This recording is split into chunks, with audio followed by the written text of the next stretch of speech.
hell no, we didn't fall in line. Welcome to Wrestle Capsule. I'm your host, B. Today we're going to be talking about what went down on Friday Night Smackdown. Let's get into it. So first things first, before I get into the match card, what I thought, my review, all that stuff, I do want to say that overall, although the match card itself looked dope as freak, and I did enjoy the matches that I saw to a certain extent, what kind of ruined it for me was the fact that each segment and match up until the Bloodline just seemed rushed. It seemed like WWE was just trying to get through everything just to get to the showdown with will Jey Uso fall in line or not. It took away from what the wrestlers were trying to do in the ring. They had a limited amount of time, like even more than usual. Granted, yes, SmackDown is a 2-hour show on Friday, but WWE was so focused on honing in and giving as much time to the Bloodline segment as possible. And because of that, other segments and matches prior to that suffered. And a perfect example of this was the Undisputed WWE Tag Team Championship Gauntlet match. First match of the night. This felt rushed. And it sucked because I loved the way everything played out. I loved how it was the Brawling Brutes starting off. Brawling Brutes versus the Street Profits, and all the other tag teams were just sitting there chilling around the ring, just waiting for their turn. And it was an interesting spin on a gauntlet match, and I like that creativity. The order of elimination, let me just fly through this. So Brawling Brutes eliminated Street Profits. Brawling Brutes eliminated the OC. Brawling Brutes eliminated the LWO. Brawling Brutes eliminated the Hit Row, and quite honestly, the Hit Row, that part of the match was short AF. The Hit Row didn't even get Rich Holland and Sheamus were flying through these tag teams. Honestly, I thought that those two had it in the bag, but no.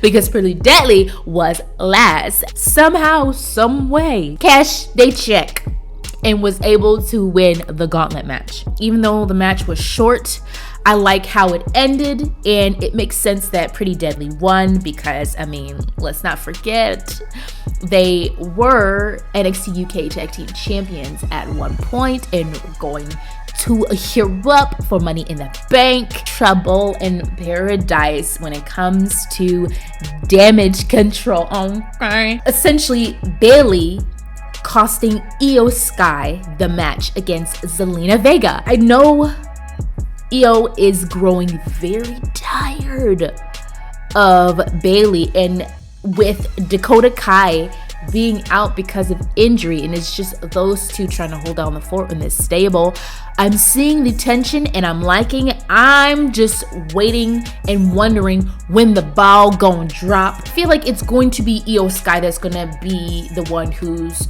going to initiate the, disbandment of damage control. She's just tired of it. If anything, damage control, Bayley is holding her back because Bayley has her own agenda. Like, come on, Bayley wants gold too. I mean, both these women, Iyo Sky and Bayley, earned their spot in the women's Money in the Bank match. So they gonna have to go after each other at some point. Like, maybe that is when it's going to really break down and deteriorate, and then Dakota Kai is gonna come back and be like, what the freak happened to my group? And then backstage with Iyo Sky feeling, little Saudi pants, she agreed for Bayley. It was like, yep, she'll accept a match with Shotzi. Bayley versus Shotzi, because Shotzi wants to get Bayley's spot in the women's Money in the Bank match. So if Shotzi wins, Bayley's out, Shotzi's in. Bayley going to lose, and then when she loses, she's gonna be even more pissed at Iyo. Then the women's Money in the Bank match happens. Bayley comes out, interferes with Iyo. She doesn't get the briefcase. Someone else gets it, and then those two just go at it. Like, what is that? Like, are we building this up for SummerSlam? Wouldn't that be dope if Bayley versus Iyo Sky at SummerSlam? I know that's just like, what are you talking about? But we need something. The back and forth between Charlotte Flair and Bianca Belair was straight fire. Bianca went in, she went ham cracker. Grayson Waller, and this is going to be an understatement, Grayson Waller is being so underutilized. It's disgusting. It's nauseating. It just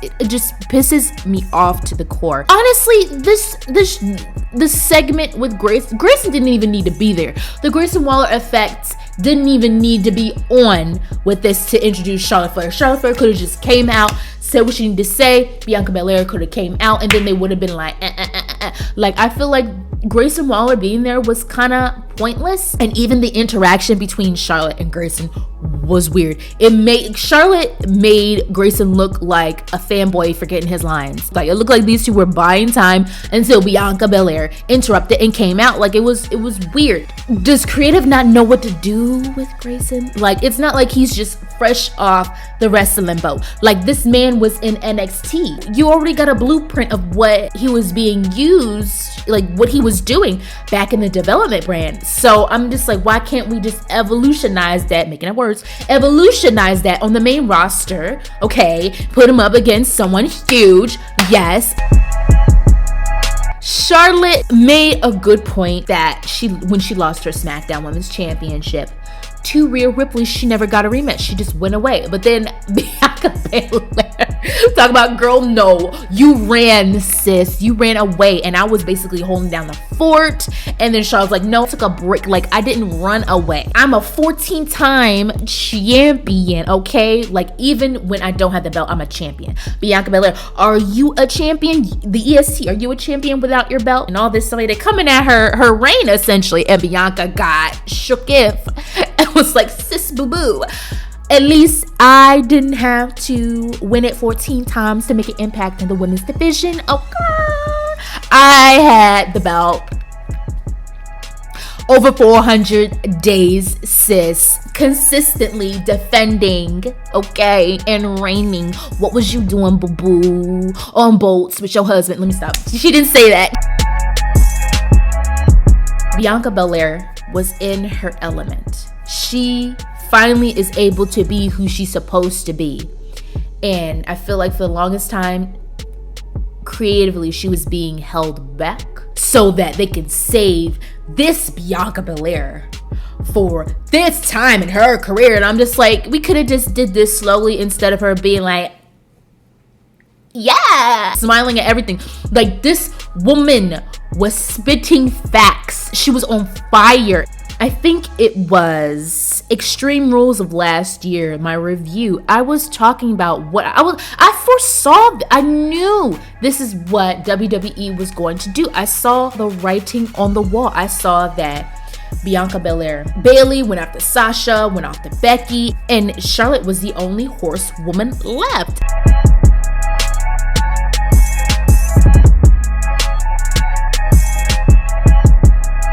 And I saw what they were doing. Like, they were building up Bianca Belair to be that chick, to elevate herself by beating some of the strongest women in the women's division, the 4 horsewomen. I saw this, I talked about this junk. So to see it actually happening now, I'm looking forward to it. I don't know what this is going to be. I desire for this to be built the right way. All the other feuds with the other 3 horsewomen were built. Now, we could do a discrepancy of how good they were built, but there was some building, okay? This is the last horsewoman that Bianca Belair needs to conquer, per se. And I feel like this needs to be done right. I'm so proud of Bianca. Oh my gosh, finally! AJ Styles and Michin versus Karrion Kross and Scarlett. Short. It was so short. The highlight of this match was honestly, I'm married, bitch. Scarlett was trying to distract AJ Styles into her little flirty thing so that Karrion Kross could capitalize on the opportunity. And AJ Styles took off his left glove. Just like, that's like, back up, heifer, I'm married. That was hilarious that the microphone picked that up as clear as day. Karrion Kross and Scarlett capitalized, and they picked up the W. And honestly, the way this match was done, the way they won, this W, even though this was a long overdue W, because Karrion has not, like, the heat in what they were building, like, almost like 10 months ago when they first came back, when Triple H brought them back. It's not the same. Like, they need to be rebuilt. And this match, they were trying to use this match to rebuild them, what they had, what they were built, like, having originally when they came back. But it didn't really do that for me. I feel like I feel like this W was just given to him. I see the potential in Karrion Kross. Karrion and Scarlett were, like, lucky to score a win against AJ Styles and Mia Yim. So, like, this match did not make me feel like Kross was a top tier villain. Santos, Escobar, and LA Knight, it's okay. Escobar picked up the W, which, I mean, I'm cool, I'm happy about. I like Santos Escobar, but at the same time, and the match was very solid. It wasn't spectacular, but it was a solid match. I'm waiting for the WWE universe to riot with how WWE utilizes LA Knight just when I think he's getting a push. No, he not. I mean, I'm still happy that this man is in the Money in the Bank match. Like, he's getting something, but I feel like LA Knight is just a talent being wasted. LA Knight was like, F you, like, this was supposed to be my W, and starts beating him up, and Rey Mysterio comes out to try to save him. I really would love to see LA Knight win the Money in the Bank briefcase. It would mean a lot to the WWE universe, because if he doesn't win, I really do believe there's gonna be a riot in London. I would say well deserved. And to answer that question of whether Jey Uso would fall in line with the Bloodline, hell no, he didn't fall in line. He kicked the shiznit out of Roman Reigns. The power, like his neck went all the way back. Like, they took their sweet old time. WWE took their sweet old time with this segment to build this up. And I'm glad that Jimmy Uso was there with Jey, and he wasn't just there by himself. Like, Jimmy was not invited. Jimmy was already out. Because you could just see, like, Jey Uso was in his acting element. You could see it. He was pacing back and forth. He wasn't talking very much, especially when Roman Reigns was speaking. And now we are finally going to get the match that, I'll speak for myself, that I've been waiting for. The Bloodline Civil War with the Usos versus the Tribal Chief, Roman Reigns, and the Enforcer, Solo Sikoa, at Money in the Bank. I am thrilled. I am thrilled. I'm telling you, London is getting treated so well.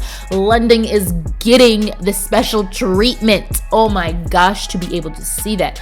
Oh, the fall and the breakage of the Bloodline. Oh my goodness, where do we go from here?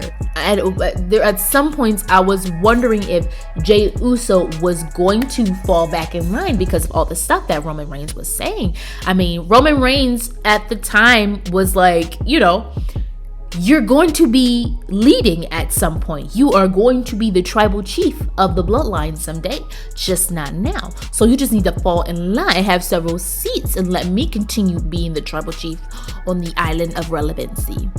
And Jey was just side-eyeing Paul Heyman.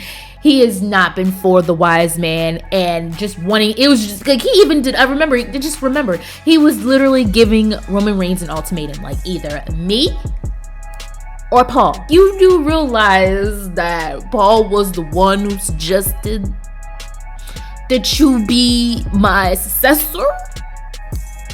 Make it make sense, baby boy.